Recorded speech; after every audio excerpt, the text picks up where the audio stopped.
தேவனுக்கு மகிமை உண்டாவதாக. அன்பு நண்பர் அனைவருக்கும் ஹெர்போக்கர் நடத்துவார். அதாவது இந்த கொரோனா காலத்தில் பார்த்தீங்க அப்படின்னா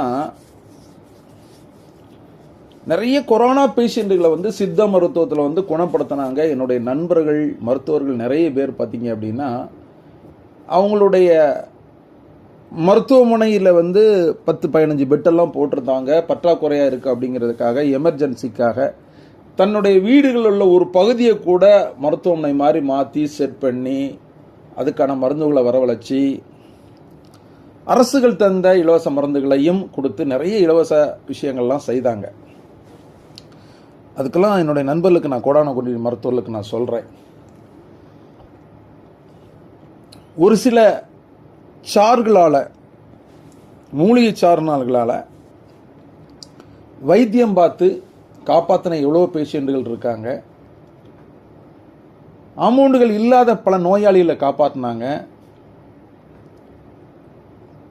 பணம் இருந்தவங்க பெரிய பெரிய ஹாஸ்பிட்டலுக்கெல்லாம் போய் தன்னுடைய உயிரை காப்பாற்றிக்கிட்டாங்க. பணம் இல்லாதவங்க என்ன மாதிரி உள்ள சித்த வைத்தியர்களை நாடி அதற்கான வைத்திய ட்ரீட்மெண்ட் எடுத்து எவ்வளோ முடியுமோ அதற்காக முயற்சி பண்ணி நிறைய பேரை காப்பாற்றியிருக்கோம். நிறைய பேருக்கு இந்த கபசுர குடிநீர் இதெல்லாம் வந்து நம்ம வந்து இலவசமாகவே கொடுத்தோம். டெய்லி அந்த குடிநீரை போட்டு ஒரு நாளைக்கு 200 பேருக்கு மேலே கொடுக்குற அளவுக்கு நம்ம வந்து வைத்தியசாலைக்கு முன்னால் வைத்திருந்தோம். எல்லாரும் குடிச்சிட்டு போனாங்க. நிறைய பேருக்கு பிரயோஜனமாக இருந்து. இப்போது எதுக்கு சொல்ல வரோம் அப்படின்னு கேட்டிங்கன்னா, இந்த சேவை நோக்கில் சொல்கிற மருத்துவர்கள் ரொம்ப கம்மியாயிட்டு. ஏன்னா நம்ம பிஎஸ்எம்எஸ் டாக்டர்ஸ் நிறைய பேர் நம்மளும் பணியில் அமைத்திருந்தோம். பிஏஎம்எஸ் டாக்டர்ஸ் வச்சுருந்தோம். இதில் டாக்டர்ஸை நான் வந்து யாரையும் குறை சொல்லலை. அவங்க படிச்சுட்டு வராங்க, கரெக்டு. அவங்களுக்கும் வந்து நிறைய விஷயங்கள் வந்து இருக்குது, கமிட்மெண்ட்ஸ் இருக்கும். ஓரளவுக்கு சேவை நோக்கோட கொஞ்சம் இருந்தாச்சு அப்படின்னா நல்லாயிருக்கும் அப்படின்னு தான் சொல்ல வரேன். எல்லா மருத்துவமனையிலையும் தனக்குரிய ஊதியங்களை வந்து எல்லாராலையும் கொடுக்க முடியாது. இப்போ பார்த்தீங்க அப்படின்னா ஒரு பல பெட்டுகள் போட்டு மருத்துவ சேவை செய்ய அளவுக்கு நமக்கு வந்து கடவுள் வந்து மருத்துவமனைகளை பெருசாக பண்ணுற அளவுக்கு எல்லா விஷயங்களும் தந்திருக்காரு. ஒரு எமர்ஜென்சி காலகட்டத்தில் பார்த்தீங்க அப்படின்னா நிறைய பேர் நம்ம வந்து பண்ணி அவங்கள வந்து குணமாக்க முடியும். ஆனால் அதில் என்ன விஷயம் அப்படின்னு கேட்டிங்கன்னா, அதுக்கான மருத்துவர்கள் வேணும், டாக்டர்ஸ் வேணும். இந்த ஆடியோ வீடியோ எதுக்கு போடுறோம் அப்படின்னா, இதை கேட்குற ஒரு வேளை வந்து பிஎஸ்எம்எஸ் படித்தவங்களோ இல்லை பிஏஎம்எஸ் படித்தவங்க சேவை நோக்கில் செய்யலாம். எங்களுக்கு வந்து நீங்கள் வந்து ஓரளவுக்கு பார்ட் பேமெண்ட் கொடுத்தா போதும், நாங்கள் வந்து இலவசமாக ட்ரீட்மெண்ட் கூட நான் பண்ணுறோம் பேஷண்ட்டுக்கு அப்படின்னு உங்களுக்கு மனசில் இருந்துச்சுன்னா தொடர்பு கொள்ளுங்கள். நீங்கள் பணிபுரிவதற்கான இடங்கள் இருக்குது, தங்குறதுக்கான ஸ்டே பண்ணுறதுக்கான இட வசதிகள் இருக்குது. உங்களுக்கு சாப்பாடு ஃப்ரீ தான், தங்குற இடம் ஃப்ரீ, எல்லாமே ஃப்ரீ தான். உங்களுக்கு பார்க்குற வேலைக்கு தகுந்த சம்பளத்தை கண்டிப்பாக கொடுத்துருவோம், அதில் மாற்றம் இல்லை. ஆனால் என்ன அப்படின்னு கேட்டிங்கன்னா, வைத்தியத்திற்கு வாங்கின அமௌண்ட்டை ரொம்ப கம்மியாக வாங்கி நேர வரப்பட்டவங்களுக்கு எவ்வளவு முடியுமோ அந்த ஆளுகளுக்கு வந்து ரொம்ப குறைவான இதில் வந்து வைத்தியம் செய்யணும் அப்படிங்கிறதுக்காக தான் நம்ம வந்து இதை சொல்லிகிட்டு இருக்கோம். மூலிகையை வந்து எப்படியாவது நம்ம கலெக்ட் பண்ணி அதனுடைய மருத்துவ குணம் அறிஞ்சு அதை மருந்தாக பிரித்து அதை வந்து மக்களுக்கு கொண்டு சேர்த்து அவங்கள குணப்படுத்தணும் இடத்துல நம்ம இருந்துக்கிட்டு இருக்கோம். அதுக்கு நமக்கு தேவையான என்ன தேவையோ, நடைமுறைக்கு என்ன தேவையோ அந்த கட்டணத்தை மட்டுமே வசூலிக்கலாம். ஏன் அப்படின்னு கேட்டிங்க அப்படின்னா, கஷ்டப்படுற காலத்தில் தான் நம்ம உதவிகள் அதிகமாக செய்தாகணும். மக்கள்கிட்ட பணப்புழக்கங்கள் ரொம்ப குறைவாக இருக்கும். நம்மளும் ஏற்பட்ட டாக்டர்ஸை காண்டாக்ட் பண்ணி பேசி பார்த்தோம். டெய்லி 2 hours வந்து ஒர்க் பண்ணி கொடுங்க, டெய்லி ஒரு 5 hours வாங்க, உங்களுக்கான இது தரோம் அப்படின்னு சொல்லும்போது சில விஷயங்கள் பார்த்தீங்க அப்படின்னா அவங்களுக்குன்னு ஒரு கேட்டகரி வச்சு கேட்குறாங்க. அது ரொம்ப கஷ்டமாக இருந்து மன வருத்தமாக இருந்துச்சு. நான் எல்லாரையும் குறிப்பிட வரல. ஏன்னா ஒரு பக்கம் பார்த்தீங்க அப்படின்னா அவங்க ஒர்க் பண்ணுறதுக்கான பணிபுரியதற்கான இடங்கள் கிடைக்காம இருந்துகிட்டு இருக்கும். ஆனால் அவங்க வந்து ஒரு பிஎஸ்எம்எஸ் பிஏஎம்எஸ் டாக்டராக இருப்பாங்க. ஏன்னா அவங்களுக்கான அந்த இடங்கள் கிடைக்காது. ஆனால் அவங்களுக்கு சேவை நோக்கெல்லாம் இருக்கும். இன்னொரு பக்கம் பார்த்தீங்கன்னா சேவை நோக்கில் மருத்துவமனைகள் இருக்குது, ஆனால் அதுக்கான டாக்டர்ஸ் கிடைக்காம இருக்கும். ரெண்டு திசையில் இருக்கும். அதை ஒன்று சேர்க்கறதுக்காக தான் அந்த ஆடியோவே போடுறோம். ஒருவேளை உங்களுக்கு வந்து சேவை நோக்கில் நீங்கள் செய்யணும், எங்களுக்கு வந்து ஓரளவுக்கு அமௌண்ட் கிடைச்சா போகிறோம், நாங்கள் படித்த படிப்புகளில் வந்து மக்களுக்கு பயன்படுத்தணும் அப்படின்னு நீங்கள் நினச்சிங்கன்னா எங்களை தொடர்பு கொள்ளுங்கள். ஏன் அப்படின்னு கேட்டீங்க அப்படின்னா, பல நோயாளியை பார்க்குறதுக்கான மருத்துவமனைக்கான கிளினிக்கான எல்லா வசதிகளும் நம்ம வந்து கடவுள் நமக்கு தந்து அதை நம்ம செய்துக்கிட்டு இருக்கோம்.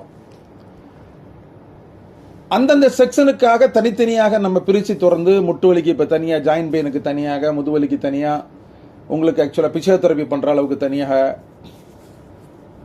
உங்களுக்கு வேறு நோய்கள் ஆன்ம சம்பந்தமான குறைபாடு உள்ளவங்களுக்கு தனியாக, உடம்பு கூட்டுறது குறைக்கிறது, இப்படி தனித்தனியாக நம்ம பிரித்து செய்யும்போது பார்த்தீங்க அப்படின்னா நிறைய பேருக்கு அது பயனுள்ளதாகவும் இருக்கும். முடிஞ்சவங்க நேரில் வந்து வாங்கிய மருந்துகள் வாங்கட்டும், முடியாதவங்க வந்து கொரியரில் வாங்கிக்கட்டும். இல்லை தங்கி ட்ரீட்மெண்ட் எடுக்க நிறைய பேர் ஆசைப்படுறாங்க. நிறைய நோய்களுக்கு வந்து சார் நாங்கள் நேரில் வந்து தங்குறோங்கிறாங்க. தங்குறதுக்கான இடவசதிகள் இருந்தால் அவங்கள நம்ம பார்க்கணும், பராமரிக்கணும், அவங்களுக்கும் உணவு கொடுக்கணும் அப்படிங்கிறதுக்கான ஒரு விஷயத்தை நம்ம மேற்கொள்ளணும் நம்ம நினச்சோம் அப்படின்னா அதுக்கு வந்து தேவையான அளவுக்கு நமக்கு வந்து ஆட்கள் வேணும், ஸ்டாஃப்கள் வேணும். அந்த ஸ்டாஃப்களை தான் நம்ம தேடிக்கிட்டு இருக்கோம். இது உங்களுடைய நண்பர்கள் யாராவது சித்தா டாக்டர்ஸாக இருந்தாங்களோ, இல்லை ஆயுர்வேத டாக்டர்ஸாவோ, இல்லை பிஎன்எஸ்ஸாக இருக்கட்டும், ஹோமியோபதியாக இருக்கட்டும், எதுவாக இருந்தாலும் பரவாயில்ல. அவங்க மனசில் ஃபஸ்ட்டு சேவை நோக்கு இருக்கான்னு பார்க்கணும். ஏன்னா எதுவுமே வியாபார ரீதியாக மாறும்போது பார்த்தீங்க அப்படின்னா ரொம்ப கஷ்டம். நம்ம வந்து இப்போ 5 ரூபா பார்த்துருப்பீங்க, 5 ரூபா டாக்டர்ஸ் பார்த்துருப்பீங்க. இப்போ விஜய் படத்தில் கூட நீங்கள் பார்த்துருப்பீங்க, வாய்ப்பு இருக்குன்னா ஆக்சுவலாக கோயம்புத்தூரில் ஆல்ரெடி பல வருடங்களுக்கு முன்னாலே 5 ரூபாய்க்கு 10 ரூபாய்க்கு பார்த்த மருத்துவர்கள் இருக்காங்க. கன்னியாகுமரி மாவட்டத்தில் வந்து அதேமாதிரி 10 ரூபா பார்த்துற டாக்டர்ஸ் இருக்காங்க. இவங்க எல்லாருமே பார்த்தீங்கன்னா ஒரு இன்ஜெக்ஷன் போட்டு ஒரு வேளை மருந்து கொடுப்பாங்க, காய்ச்சலுக்கு பார்ப்பாங்க. ஒன்லி 10 ரூபீஸ் தான் சார்ஜ் பண்ணுறாங்க. இவங்க எல்லாமே பார்த்தீங்கன்னா ஒரு சேவை நோக்கில் தான் செய்கிறாங்க. இதை பார்க்கும்போது ஏன் சித்த மருத்துவத்துலேயும் அந்த சேவை நோக்க பண்ணக்கூடாது அப்படின்னு நம்ம நினைக்கிறோம். பண்ணுறதுக்கான விஷயங்கள் வந்து சரியாக அமையல. ஏன்னா சேவை நோக்குன்னு வரும்போது அதிகமாக கூட்டங்கள் வரும். கூட்டத்தை பராமரிக்கிறதுக்கான மருத்துவர்கள் நமக்கு நிறைய வேணும். ஒரு சிலரை தான் நம்மளால் பார்க்க முடியும். அப்படிங்கிற ஒரு பட்சத்தில் பார்த்தீங்க அப்படின்னா நமக்கு வந்து ஏர்னிங்ஸ் வந்து பெருசாக இருக்காது. ஏன் அப்படின்னா நம்ம வந்து மருத்துவத்துக்கு வாங்குறவான கட்டணங்கள் கம்மியாக தான் இருக்கும். அவங்க தர கட்டணத்திலேயே மருந்தும் கொடுக்கணும்னு நம்ம முடிவு பண்ணியிருக்கிறோம். அன்றாட வாளியில் நோய் வாய்ப்பட்டு நிறைய அரசு மருத்துவம் பண்ணி நல்ல குணமாக்கி நல்லா இருக்கவங்க ரொம்ப பேர் இருக்காங்க. ரொம்ப சந்தோஷம். தூரமாக இருக்குது, எங்களால் போக முடியல, அவ்வளோ தூரம் எங்கள் பக்கத்தில் யாரும் இல்லை, கவனிக்க முடியல, கொண்டு சேர்க்க முடியல, இப்படின்னு சொல்லப்பட்டவங்களும் நிறைய பேர் இருக்காங்க. நிறைய முதியவர்கள், நிறைய பெரியவங்களுக்கெல்லாம் வந்து நம்ம வந்து இப்போ பார்த்தீங்கன்னா சக்கரை நோய்க்குள்ள மருந்துகளை வந்து ஃப்ரீயாக கொடுத்துருக்கோம். முட்டு வலி முதுவலுக்கு ஆயில கொடுத்துருக்குறோம். 60 வயசுக்கு மேற்பட்டவங்க யாருமே இல்லை, அம்மா அப்பா இல்லை, அனாதையாக கைவிடப்பட்ட பிள்ளைகளால் கைவிடப்பட்ட எத்தனையோ பேர் பார்த்தீங்க அப்படின்னா எங்களோட சித்தா கிளினிக்லாம் வந்து இந்த முட்டு வலி, முதுவலி, கால்வலி, கைவலிக்கு, ஜலதோஷம் இதுக்கெல்லாம் வந்து மருந்து கேட்பாங்க. நம்ம காசு இல்லாமல் கொடுத்துட்டு வாரோம். இதை கொஞ்சம் பெருசாக செய்தால் நிறைய பேர் பயன்படுவாங்க அப்படின்னு நினைக்கும் போது பார்த்தீங்கன்னா அதை வந்து பராமரிக்கிறதுக்கும் அரவணைப்பதற்கான தேவையான செவிலியர்கள் வேணும், மருத்துவர்கள் வேணும். அது எல்லாமே பார்த்தீங்கன்னா ஓரளவுக்கு நார்மல் கட்டணத்தில் சேவை நோக்கில் இருந்துச்சு அப்படின்னா நமக்கு ரொம்ப ஹெல்ப்ஃபுல்லாக இருக்கும். நம்ம யாரையும் வந்து இலவசமாக வேலை செய்யுங்க, சும்மா வேலை செய்யுங்க நம்ம சொல்கிறது இல்லை. ஒரு ரீசனபிள் அமௌண்ட்டு நம்ம வந்து மாத சம்பளம் கொடுக்க தயாராக இருக்கும். அதை நீங்கள் வாங்கிக்கிட்டு பயன்படுத்தி இருந்து செய்கிறோம் அப்படின்னு நீங்கள் விருப்பப்பட்டீங்க அப்படின்னா நம்மளுடைய தேவ பிள்ளைகள் நிறைய பேர் இருந்தீங்கன்னா ரொம்ப சந்தோஷப்படுவோம். அனுபவசாலியான மருத்துவர்கள் கிடைச்சா ரொம்ப சந்தோஷப்படுவோம். ஏன் அப்படின்னு கேட்டிங்கன்னா நான் வந்து ஒரு 100 பேர்கிட்ட பேசணும் அப்படின்னா 10 பேர் என்ன மாதிரி சேவை நோக்கிலே இருக்காங்க. அது ரொம்ப சந்தோஷமான விஷயம். அந்த 10 பேரில் ஏதாவது ஒரு 2-3 பேர் நமக்கு கிடைச்சாலே போதும், பண்ணுறதுக்கு நல்ல வசதியாக இருக்கும். சில பேர் வந்து பண்ண முடியாது, வெளியூரில் இருப்பாங்க, அவங்க வர முடியாத வசதி இருக்காது, திருமணம் ஆயிரும், ஃபேமிலி இருக்கும், அந்த இடத்துல அவங்க சைட் இருப்பாங்க. அவங்களெல்லாம் நம்ம சொல்லலை, அவங்களெல்லாம் கூப்பிட முடியாது, வர முடியாது. நான் சொல்கிறது என்ன அப்படின்னு கேட்டிங்கன்னா,